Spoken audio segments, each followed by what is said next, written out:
Hello, good morning, students. Today we will start new chapter, unit number 2, solutions. It is a very important chapter. Exam में बहुत सारे question इस chapter से related पूछे जाते हैं. थोड़ी बहुत बातें जो है हमने क्लास 11 में भी कर रखी हैं, तो ध्यान से देखिए, ध्यान से पढ़िए, ध्यान से समझिए, आपको हर एक चीज़ इसमें समझ में आ जाएगी. सोल्यूशन हिंदी में बात करते हैं तो उसको बोलते हैं विलयन. सोल्यूशन क्या है? Solution is a homogeneous mixture of 2 और मोर सब्सटेंसेस. किस टाइप का मिक्सचर बताया है? Solution is a homogeneous mixture of 2 और मोर सब्सटेंस. होमोजीनियस वर्ड का मीनिंग है एक समान. होमोजीनियस मिक्सचर ऑफ 2 और मोर सब्सटेंस, एक समान दिखाई देने वाला, उसको हम क्या बोलते हैं? होमोजीनियस बोलते हैं. ठीक है, तो किसी भी सॉल्यूशन के अंदर 2 कंपोनेंट्स होते हैं. हमें पहले उन कंपोनेंट्स के बारे में जानना जरूरी है, क्योंकि पूरे चैप्टर के अंदर वो चीज चलेगी. किसी भी सॉल्यूशन के अंदर 2 कंपोनेंट्स होते हैं. एक होता है सॉल्यूट और दूसरा होता है सॉल्वेंट. दोनों मिलकर के सॉल्यूशन बनाते हैं. Solute and solvent. अब सॉल्यूट और सॉल्वेंट में डिफरेंस क्या है? सॉल्यूट किसी सॉल्यूशन का वो कंपोनेंट है which is present in less amount, and solvent is that component which is present in more amount. जो ज्यादा मात्रा में मौजूद है वो तो सॉल्वेंट है, और जो कम मात्रा में है वो क्या है? सॉल्यूट है. दोनों मिलकर के क्या बनाते हैं? सॉल्यूशन बनाते हैं.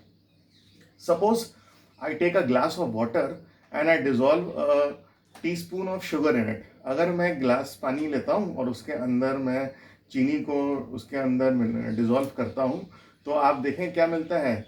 शुगर सोल्यूशन मिलता है. शुगर सोल्यूशन हिंदी में जिसे क्या बोलते हैं? चाशनी बोलते हैं. तो शुगर सोल्यूशन, तो उसमें शुगर की क्वांटिटी क्या है? कम है, इसलिए शुगर क्या हो गया? सॉल्यूट हो गया. जबकि वाटर की क्वांटिटी उसके अंदर ज्यादा है, इसलिए क्या हो गया? वाटर यहाँ पर इस केस में क्या हो गया? सॉल्वेंट हो गया. दोनों ने मिलकर के क्या बनाया? दोनों ने मिलकर के बनाया शुगर सॉल्यूशन. समझे आप? शुगर सॉल्यूशन बना.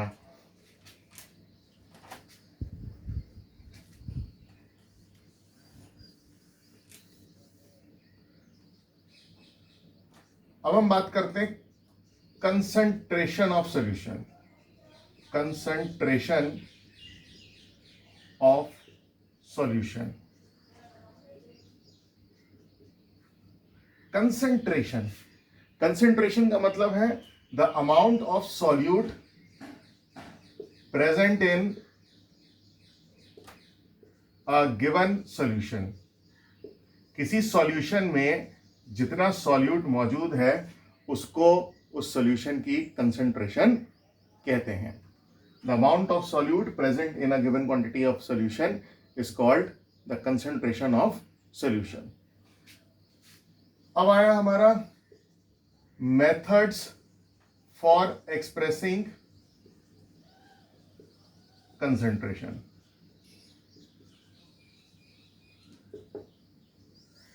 किन मेथड्स की मदद से किसी सॉल्यूशन की कंसंट्रेशन को हम एक्सप्रेस करते हैं?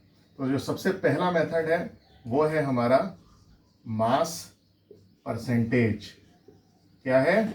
The first method for expressing concentration is mass percentage. Concentration क्या है? The amount of solute present in given quantity of solution is called its concentration. तो पहला क्या है? Mass percentage. परसेंटेज वर्ड का जो मीनिंग है वो है आउट ऑफ 100. परसेंटेज किसी के लिए कहते हैं 50% आई है, 60% आई है, 85% आई है, तो कितने में से आई है? 100 में से आई है. तो परसेंटेज का मतलब क्या? नाम से ही दिख रहा है, परसेंटेज का मतलब होता है out of 100. Mass percentage, mass percentage का मतलब क्या है? Amount of solute. It is the mass of solute, amount of solute या mass of solute present in 100 gram of solution. Percentage है तो 100 हो गया, 100 हो गया. 100 किसका हो गया? सॉल्यूशन का हो गया. किसी 100 ग्राम सॉल्यूशन के अंदर जितना सॉल्यूट प्रेजेंट होता है वो उसकी क्या कहलाती है? Mass percentage. कैसे? जी लिख दिया इसने एग्जाम में, क्वेश्चन में इस तरीके से लिखा आएगा न्यूमेरिकल में 10% NaCl. 10% NaCl, पर मास परसेंटेज है, ये परसेंटेज में दिया हुआ है तो mass percentage. What does it mean? It means 10 gram of NaCl in 100 gram of solution.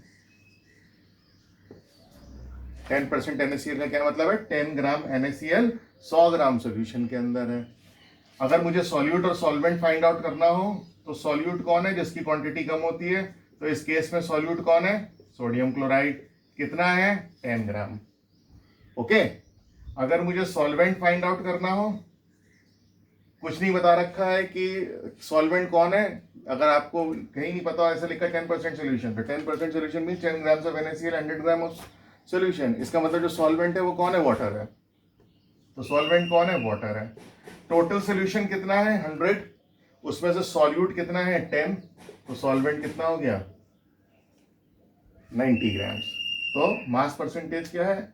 100 gram solution के अंदर कितना सॉल्यूट प्रेजेंट है उसको बोलते हैं मास परसेंटेज. इस तरीके से मास परसेंटेज को न्यूमेरिकल क्वेश्चंस के अंदर दिया जाता है.